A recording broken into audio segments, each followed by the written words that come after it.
guerrilla trekking in Rwanda. Let's talk about it. Hello everybody, Joe Warbeck coming at you.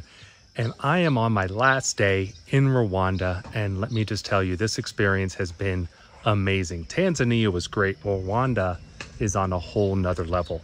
I really enjoyed my last 5 days here, and let me just give you a brief history background about Rwanda. Now, many of you know Rwanda because of the genocide back in 1994. This was a government-led genocide where the Hutus attempted to exterminate the Tutsis. And this goes back decades before, when they began to divide the nation. And unfortunately, from April to about July of 1994, nearly 2 million Rwandans were killed, many children. It was an awful, awful experience. However, the country has really rebounded from this terrible experience. One of the first things we did when we came here, we went to the Genocide Museum, and they don't try to hide that this happened. They embrace it, they admit it, and they're moving on. No longer are they divided between the Hutus, the Tutsi, and the Twa. They're now Rwandans, and I'm so happy to hear that and see that that's happening here in Rwanda today. On my flight into Rwanda, I sat next to this gentleman. His name was Emmanuel, and he was one of the survivors from the genocide. When he was 8 years old, his mother, his sisters, his brother, his father, they were all killed, and he's rebounded significantly well. I was very impressed to see that he's been able to put it behind him. He's a successful businessman today, and I was very proud to have the opportunity and that he shared his story with me on the plane. Another amazing thing about this, now this is my third country in Africa, and this is by far the cleanest African country I have ever been to. Back in 1999, the government initiated what they call community days, and once a month, everybody, including the prime ministers, goes out in the streets and picks up trash. And I don't think I saw a bit of trash the entire time I was driving around Kigali, their main city. I haven't seen any trash around the Five Volcanoes National Park. This is definitely one of the cleanest countries I have ever seen in Africa. Now, their population has been rebounding. They had close to 8 million people in 1994. Unfortunately, because of the genocide, that dropped to about 5.5 million people in 1996. But today, they're closing in on 14 million people, and over 50% of the population was born after the genocide. We're seeing a very young and very vibrant population. Over 90% of Rwandans are farmers, and as you'll see in my videos and my pictures, the countryside is just dotted with farms that are owned by the Rwandans themselves. Unfortunately, they have to do all the work manually. They don't have tractors for the most part. They don't have mechanized equipment. It's all manual labor. So they are up at sunrise, work in the fields, and their main crops are potatoes. And I've also seen pyrethrum, which you'll see in some of my videos here on the way to the gorilla hike. It's a flower that's used for insect control. And we arrived in Kigali. We spent a day in Kigali, beautiful city. And then we took the drive from Kigali up to Five Volcanoes National Park, and it was up. We went up a mountain. And to see how the locals who don't own vehicles handle this was pretty impressive. As you can see in these videos and pictures, if you had a bicycle, you grabbed a hold of the back of a truck. If you were an adventurous young kid, you just jumped on the back of the truck and you hitched a ride. And since people don't tend to own vehicles because they're very expensive, they have multiple forms of taxis. In these videos, you can see the motorcyclists are actually taxis, and they have their red helmets, and it's a law in Rwanda that both the driver and the passenger have to wear a helmet. But not only do they have motorcycle taxis, they have bicycle taxis as well. That seems like a really difficult job. So we arrived at the Five Volcanoes Boutique Hotel, which you see behind me, and the staff here has been incredible. Right away, I met a young man named Salus, incredible gentleman. Here he is, and he actually offered to take me on a walk. And I hadn't been walking much since I was safaring for the last 2 weeks. So I arrived, I threw on a coat, and he walked me through the town. I got to meet the town folk. I got to meet just an inordinate amount of children. There are so many children here. I really believe Rwanda has a great future. As long as they can keep their education system intact, Rwanda has a great future with an just insane amount of children. Everywhere you look, there were kids coming out, saying hello, practicing English. I had a great time walking through the town. Salus has just been an incredible person, and I thank you for the friendship we formed over the last 5 days here. And the staff has been incredible. Here's Richard. Richard has met our every need.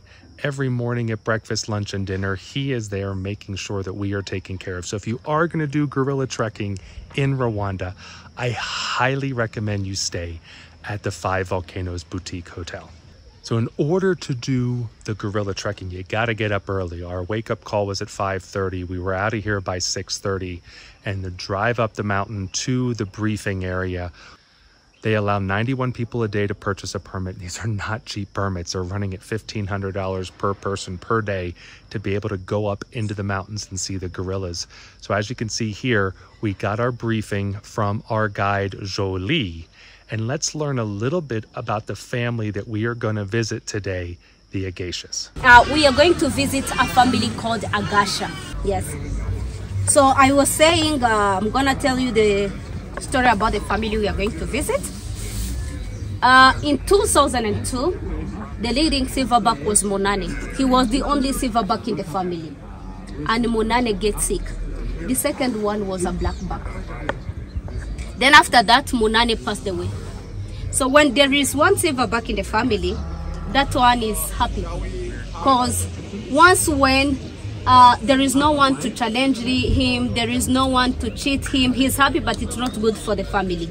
Once when that one died, there is like 2 options. The female, they can end in going in different family, or a new silverback need to come and try to talk with the female. So once when the female, they accept him, then he can lead the family. Then when Monani passed away, the second one was a blackback. He was not able to lead the family. Yes. So this family was leading by 2 females, more than 4 months. The female, they don't split and go in different family. Then there is a family called Sabino. Is there? A leading silverback ending knowing there is no leader in Agasha. That silverback came and he talked to the female. Then the female, they look at him, they say, no. They chase him, they say, we don't want you. Another silverback came from another family habituated. Then the female, they say, no, we don't want you. Then after that when Mr. Gasha, he came in the family. So when he reached in the family, we didn't record him before. And he was not used to human. He was not habituated. We do take you to the family which are used to human. It's a process which takes 2 up to 3 years to accept human presence. So when Agasha reached in the group, he fight with the blackback. He chased the blackback. Then the female gorillas, they ending saying, okay, we want to give you a chance. They accept him. And then when he reached in Agasha, in 13 group, he only find 5 females. Then he was saying, I want to make bigger my family. So Mr. Gasha, he ending keep on going in different family, fighting, increasing number of females. Then after that, he was saying, I want also to make sure my female, all of them, they get babies. So the group have been growing. There are more than 20 members. And he's still now our leading silverback. And he's like 38 years old. And the lifespan of mountain gorillas, that's 35 up to 45. He's starting to groom his son to be the next leader. After our briefing, we began our hike up into 5 Volcanoes National Park, and 5 Volcanoes borders on farmland. And as you can see in these pictures and videos, people are out in the fields every day. They're working with, these are potato fields, pyrethrum fields, and they have these huts dotted across the landscape. This is because they keep watch over their fields at night. They do not want to allow the buffalo to come in and mess up the crop. They don't want to let the gorillas come in and mess up their crop, because this is what they live on. This is their livelihood, and they can't have any damage to their fields. We arrived at the entrance to Five Volcanoes. It is surrounded by a stone wall to help keep the wild animals in the park and not coming out into the fields. And we were given a briefing about what we were going to be seeing, how we should interact with the gorillas. They told us we were going to keep a 10-meter distance away from the gorillas, but you'll see in the videos, really at no point were the gorillas 10 meters away. We continued our hike. It was about another 2.5-hour hike uphill into the mountains to meet the gorillas. Along the way, during our breaks, Jolie gave us some great information like this about how they track the gorillas. For us here, we don't track the gorillas. We don't use the GPS to know where they are. To find them, it's a question of experience. And that's why the trackers, the guide, every day we go in different families. We have 23 families. Some of them we consider like easy trekking, easy to medium, a medium and long. So for us, we do rotate every day in different families. But for the trackers, they need to stay more than 4 months, 4 up to 6 months in one family. So for them, how they do? For us, when we take you to the gorillas, they are the team of trackers who enter early before us. They try to directing us. It's like they give us the name where they found the gorillas, because we do know the name of each places, then we go directly there. So once when we are done the 1 hour with the gorillas, me and him will take you back. But the team of trackers, they stay there. For them, they don't stay watching the gorillas like the same way we are going to do. For them, they keep like 100 meters, but they look which direction gorillas are taking. Then after that, they want to have an idea which place they can enter tomorrow morning. Yes. So they go where they left them the day before. They follow the trail, you know, when gorillas are moving, all the branches are like down. Then following the trail can lead them to the nest. Every day these mountain gorillas, they make a new nest. They never sleep 2 times in one nest. Once when they found the nest, the gorillas, they start sleep like from 5:30. Then they sleep the whole night. During the night, they don't feed, they don't move. It's like when the trackers, they found the nest, more than 85% they are close to the gorillas. Because the gorillas, they wake up hungry, they don't sleep far from the nest. So once when they found the nest, then it's easy to find the gorillas, then they keep on following. So this is how we know where the gorillas are. They stay much longer, looking which direction the gorillas are taking. Then after that, they can try to facilitate for us to let us know where to go. She also spent some time to let us know what the gorillas eat. The young one, the bamboo shoot. And when they're eating the bamboo shoot, they only eat the heart, the soft one in. That's why we have been seeing they have been peeling and yes.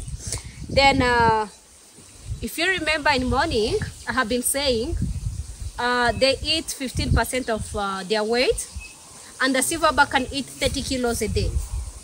Then in 30 kilos, he gets like more than 15 liters of water. This is the one they eat when they want to drink water. You can see these leaves is thorny, but gorillas are smart. Once when they are going to eat this one, they have the way to peel. It's like they make sure they take down the thorns like this. Then after that, they pull this direction like this. Okay. So they don't throw this one, but they make sure the thorns look down, they bend, then they eat. Okay. Then once when they want to drink water, they need to eat the inside one. Oh, wow. Look at the water. Wow. Do you see? Yeah. And when you taste this one, it's kind of celery.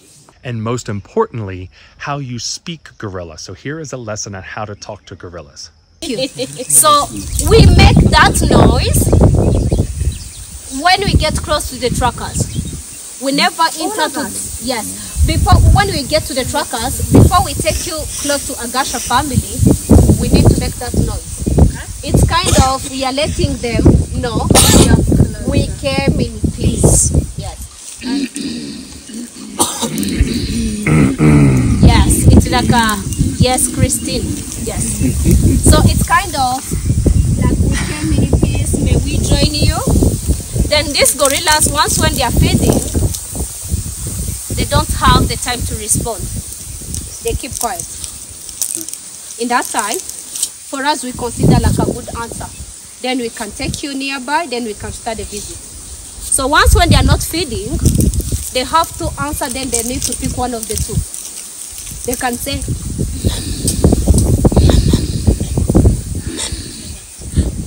that means Vivian. Who is Vivian? Thank you. You are welcome, Vivian. There is no problem, everything is fine. Then once when they are not, they don't want us to get nearby, they can say like,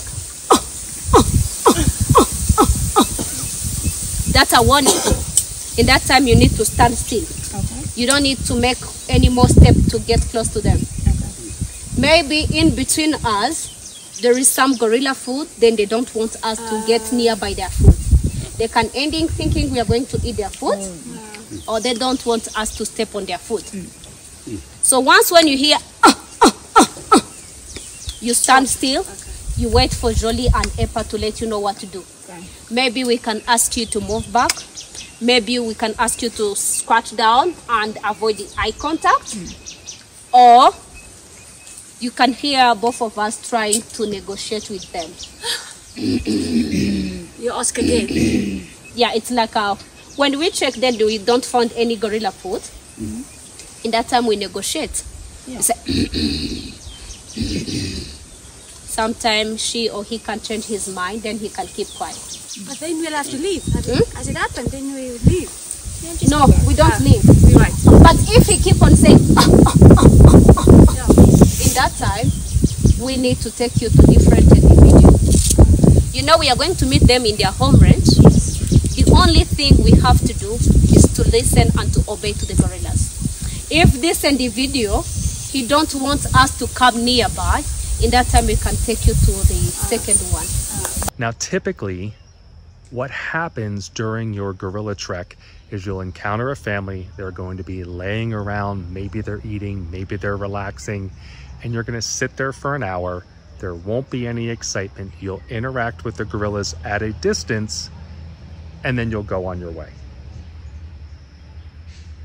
That is not what happened with our group. In fact, as soon as we arrived, we sat down, and this young juvenile, for whatever reason, was very interested in my camera, and this juvenile kept moving closer and closer until he was about 2 to 3 feet away from me. And as you can see in this video, the silverback behind him was not too happy that the juvenile was getting that close.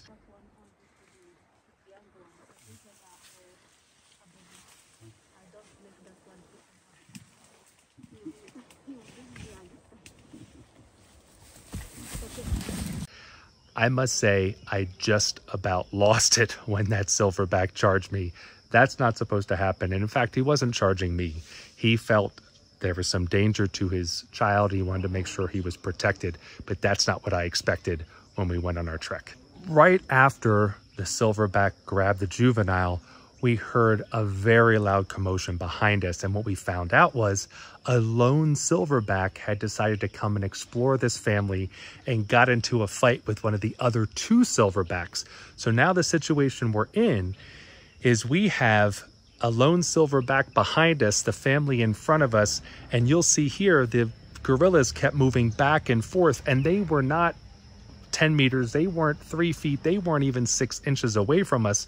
In fact, we had to keep moving off the trail.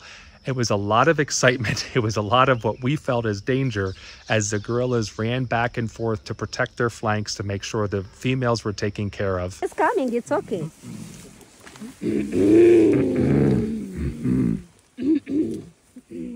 Because what happens is that silverback is looking for females to start his own family. So our lead Acacia silverback, he had to protect his family. So he was moving the females ahead. The younger silverbacks and the blackbacks were going in the back to protect, and we were sort of caught in the middle. You'll go in front of me, then you can get the video. Coming. Garukahan. Gino.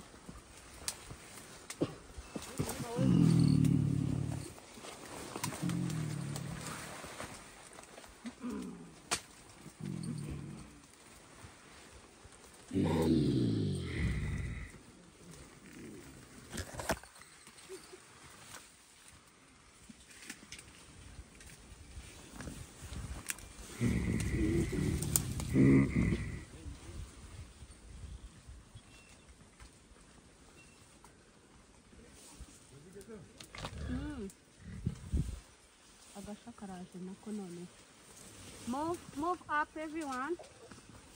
Stay up. Move up, everyone.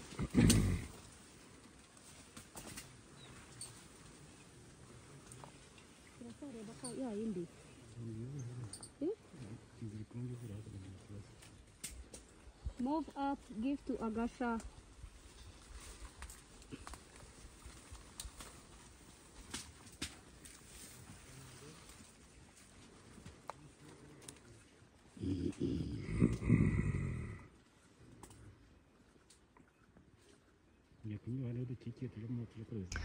Eventually, the excitement calmed down. We were able to sit down and relax for the last 15-20 minutes of our time. We got some great pictures, we got some great video, and one of the most insane experiences I ever expected to have with gorillas. In fact, our guide, Jolie, was a little bit nervous during the entire time and told us afterwards that had never occurred during one of her treks.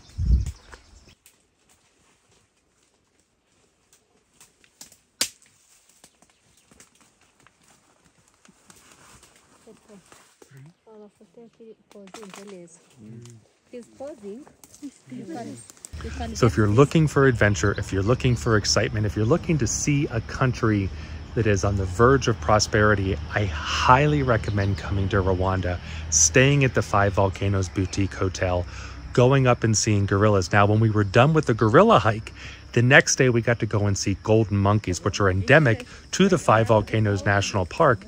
And it was an incredible experience to go out, hike, and see hundreds of golden monkeys eating bamboo shoots, running throughout the trees. I can't say enough about it. If you're looking for adventure, Rwanda's the place to do it. Just take my picture. Yeah.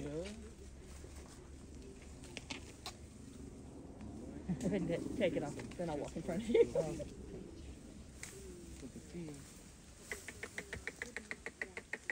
I hope you've enjoyed this video. If you haven't checked out my safari video, as I said, I just spent 2 weeks on safari in Tanzania. Check out some of my other videos about finance. Make sure you hit the subscribe button. Come back every week because I'm always giving you content about everything they never told you. Thank you for your support, and I'll see you next time.